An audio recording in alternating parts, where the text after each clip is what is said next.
What's going on, YouTube, my family and my friends? Excellent Dreams here, back with another exclusive video for you today.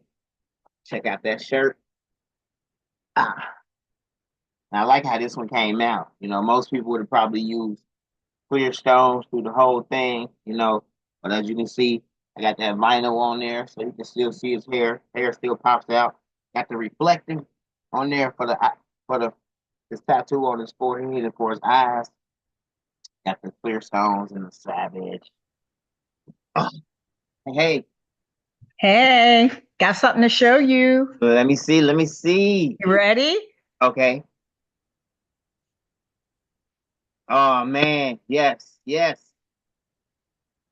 Woo. Woo. I'm loving it. I am loving it. It turned out beautiful. Yes, it So did. thank you. So question. I'm just Yes. out of curiosity. So after you cut the template out, right? So you start off with the template and then you adhere that to the cup and then you Yes. work around it. Yes. I framed it with the black crystals first. Yeah.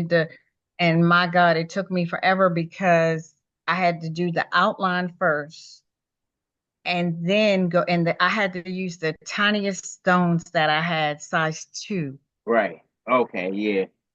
Took forever, but I got it done. Question: when you're using stones that small, um, do the tool automatically flip them over or something? No, I have trays that I shake and it flips them over. And Okay. then I use the oh my God, I can't think of it. The Crystal Ninja invented she's got a patent on her crystal pickup tool. Crystal Right. Katana, that's what it's Okay. called. And I use the Crystal Katana to, pick the crystals up. Man, man, man. So, cause I've only done two like two pair of shoes. Uh-oh, I can't hear you.